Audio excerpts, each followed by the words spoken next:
eto na nga guys. Eto na yung part 2 ng ating paglilinis. Tamang brush tayo yan for today's video.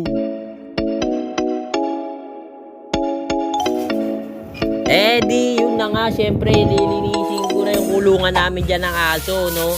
Syempre pag may aso ka nangangamoy yan, di pwedeng di mo linisan yan. Lilinisan nga namin yan lagi 2-3 araw eh.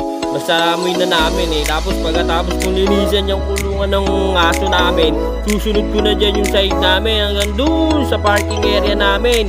Oh, may parking kami pero wala kaming sasakyan. Huwag kang maghanap dyan, hoy. Wala kami, hindi kami mayaman. Bundol, sakay ko kami.